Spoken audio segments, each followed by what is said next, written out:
हमको ये बताइए, 1949 में राम प्रकट हुए थे, कांग्रेस का सत्ता था, क्यों नहीं उस अवसर का लाभ लिए? वो राम प्रकट हुए थे, भव्य मंदिर बना देते। राहुल गांधी भारत की आत्मा को नहीं समझ सकता है।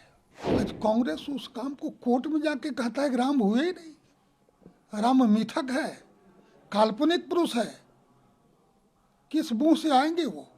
मुझे तो कभी कभी लगता है कि नरेंद्र मोदी का जन्म ही इसी काम के लिए हुआ है। वह बाल काल में भी उनकी जीवनी जो देखते हैं तो अध्यात्म से जुड़ा रहा है, और शायद ईश्वर ने किसी योजना के तहत इनको भेजा है। आज उनके नेतृत्व में जिस प्रकार से सांस्कृतिक परिवर्तन के साथ साथ एक प्रकार से कह सकते हैं कि हिंदू धर्म का पुनरुत्थान का काल चल रहा है ये। और आज ये प्रधानमंत्री बने तब इसके साथ संघर्ष से नहीं जुड़े हैं। वो बाल काल से ही भारतीय संस्कृति, भारतीय सभ्यता और भारतीय मान बिंदुओं के लिए संघर्ष करते रहे। और आपको याद होगा जब माननीय आडवाणी जी सोमनाथ से रथ यात्रा निकाले थे राम जन्मभूमि मुक्ति के लिए, तो उस योजना के सारथी कह सकते हैं नरेंद्र मोदी जी थे।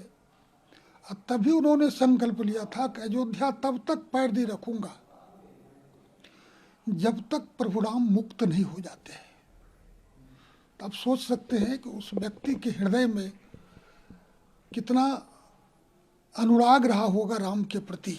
लेकिन सर, ये अनुराग की बात कर रहे हैं आप, और कई लोग ये बताते भी हैं प्रधानमंत्री जी के लिए। लेकिन अब जिस तरीके से, चूंकि आप लीडर भी हैं, बीजेपी से हैं, और जिस तरीके से ये आरोप लग रहे हैं, अभी राहुल गांधी ने प्रेजेंट ये आरोप लगाया कि ये बीजेपी अपना एक कार्यक्रम, बीजेपी का कार्यक्रम है, इस कार्यक्रम को बीजेपी का कार्यक्रम तय बोला गया है, और यही वजह है कि जो जिनको निमंत्रण दिया गया कांग्रेस के जो लीडर हैं वो नहीं आए, क्योंकि राम मंदिर निर्माण का पूरा कार्यक्रम बीजेपी ने एक अपना कार्यक्रम बना लिया है, पर्सनल कार्यक्रम बना लिया है। अच्छा, हमको ये बताइए, 1949 में राम प्रकट हुए थे, कांग्रेस का सत्ता था, नेहरू जी के सामने देश में कोई खड़ा होने की स्थिति में नहीं था, क्यों नहीं उस अवसर का लाभ लिए? वो राम प्रकट हुए थे, भव्य मंदिर बना देते, बीजेपी को नाम लेने की आवश्यकता नहीं पड़ती। तब तो बीजेपी का जन्म भी नहीं हुआ था, मैं समझता हूँ 1949 में। क्यों नहीं कर पाए उस काम को? जाने दीजिए 1949 को। ये जो पीठ ठोकते हैं कि ताला हमने खुलवा दिया, ये कांग्रेस वाले ताला खुलवाए तो 86 में 1 फरवरी को ताला खुल गया।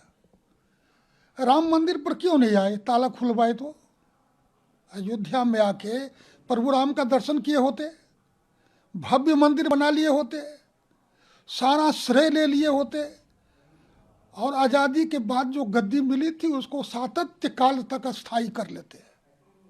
क्यों नहीं कर पाए? राहुल गांधी भारत की आत्मा को नहीं समझ सकता है। कांग्रेस भी भारत की आत्मा को नहीं समझ रहा है। जिस दिन गांधी को छोड़ दिया, जब पूज्य गांधी जी इस देश में राजनीति का शुभारंभ किए थे, तो उनको समझ आ गया था कि भारत की आत्मा है राम, भारत की आत्मा है कृष्ण, भारत की आत्मा है शंकर, और ये तीनों ही भारत के अंदर ऐसे नायक हैं जिनके बगैर भारत की कल्पना नहीं की जा सकती। लोहिया समझ गए थे इस बात को, लेकिन जिस राम को गांधी ने समझा, कांग्रेस की आज़ादी की लड़ाई में जिस राम के बल पर देश में अलख जगाया, आज कांग्रेस उस काम को कोर्ट में जाके कहता है कि राम हुए ही नहीं, राम मिथक है, काल्पनिक पुरुष है, किस मुंह से आएंगे वो? इसीलिए वो नहीं आ रहे हैं। कौन सा मुंह दिखाएंगे वो? क्या करके छोड़ा है अपने कैरेक्टर को उन्होंने? भारत के अंदर राम के विरुद्ध में कुछ नहीं टिका है, वो भी